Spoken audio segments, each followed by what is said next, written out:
warahmatullahi wabarakatuh. Saya Sinta Aprilia, mahasiswa Universitas PGRI Sumeneb semester 5.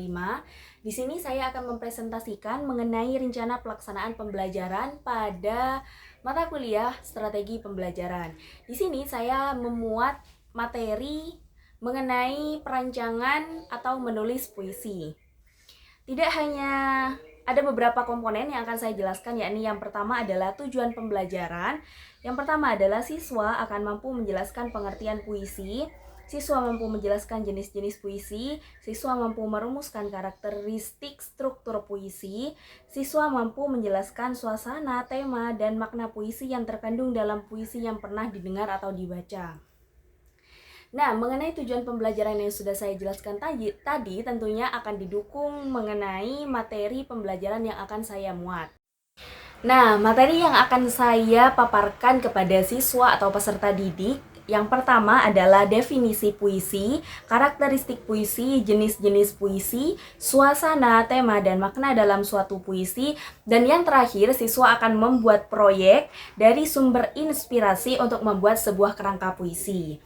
Nah, mengenai tujuan pembelajaran dan materi pembelajaran yang akan saya laksanakan tentunya akan didukung oleh media pembelajaran. Media pembelajaran yang akan saya gunakan adalah LCD seperti video materi, video contoh pembuatan puisi yang nantinya akan saya akses dalam sebuah video yang saya unduh dari YouTube.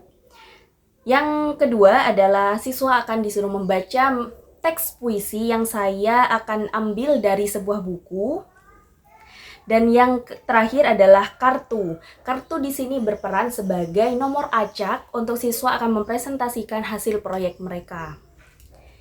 Nah, mengenai tujuan pembelajaran, materi pembelajaran, dan media pembelajaran tadi, tentunya seorang guru harus dituntut untuk mendapatkan dan menerapkan strategi atau kiat-kiat untuk mencapai tujuan pembelajaran. Di sini saya menggunakan model pembelajaran PJBL atau Project Based Learning. Nantinya siswa akan dituntut untuk membuat sebuah proyek sehingga menjadi karya utuh yang bernilai dan estetik. Karya di sini merupakan sebuah karya puisi yang terinspirasi dari pengalaman siswa pribadi. Langkah-langkah umum PJBL yang akan saya gunakan dalam pembelajaran bahasa Indonesia ini, yang pertama adalah orientasi masalah atau proyek. Nah, di sini guru akan memantik dengan pertanyaan tentang pengetahuan siswa mengenai puisi. Orientasi di sini saya gunakan untuk menyimpulkan sebesar apa pengetahuan siswa tentang sebuah karya puisi. Yang kedua adalah perencanaan proyek. Siswa di sini merancang ide dan kerangka dalam menentukan tema sebuah naskah puisi yang akan mereka ciptakan. Yang ketiga adalah pelaksanaan proyek. Siswa akan dituntut untuk menulis puisi berdasarkan kerangka yang sudah dibuat tadi. Yang keempat adalah penyajian hasil. Siswa mempresentasikan atau membacakan hasil karya di depan kelas sesuai dengan hasil lotre kartu yang sudah ditentukan tadi. Dan yang kelima adalah evaluasi dan refleksi. Guru dan siswa merefleksikan proses menulis dan memberi umpan balik demi perbaikan karya siswa agar menjadi karya utuh yang lebih bernilai. Mungkin di sini di evaluasi dan refleksi strategi yang akan saya gunakan untuk mengabadikan karya yang mereka tulis adalah dengan mencetak semua karya tulis dan menjadikan antologi puisi.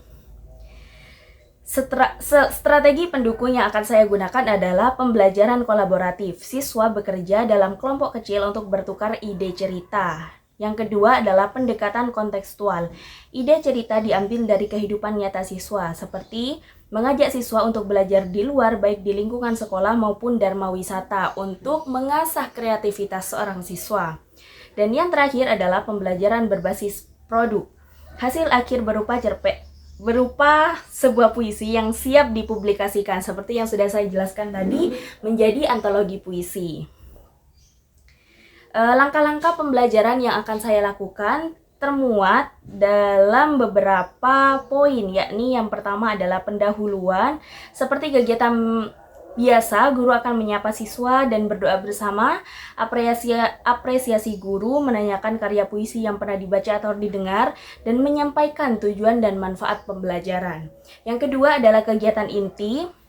Terdapat beberapa poin di dalam kegiatan inti, yakni eksplorasi, guru menjelaskan ciri, unsur, dan kaidah dalam sebuah puisi. Elaborasi, yaitu siswa membaca puisi dan menentukan unsur pembentuknya. Dan siswa merancang ide dan kerangka puisi berdasarkan pengalaman nyata. Dan yang terakhir adalah konfirmasi. Siswa menulis puisi berdasarkan kerangka yang dibuat. Siswa dapat merevisi kemudian menempelkan puisinya di mading sekolah atau dikumpulkan kemudian diterbitkan menjadi antologi puisi bersama karya siswa yang lain. Dan kegiatan terakhir yang akan dilakukan seorang guru dalam pembelajaran yakni penutup. Terdiri dari 3 poin, yakni refleksi. Siswa menyampaikan pengalaman selama menulis puisi, guru memberikan umpan balik dan saran dalam perbaikan, dan tugas lanjutan yaitu menyunting sebuah karya puisi agar siap dipublikasikan. Dan yang terakhir adalah tentunya penilaian. Penilaian di sini akan saya lakukan dalam 3 tahap, yakni penilaian pengetahuan, tes lisan tulis tentang pengertian dan struktur pembangun sebuah puisi, dan yang kedua adalah keterampilan, penilaian hasil puisi berdasarkan struktur, kreativitas, bahasa, makna, dan kerapian, dan yang paling penting adalah penilaian sikap, yakni mengenai observasi, keaktifan, dan tanggung jawab selama proses menulis puisi.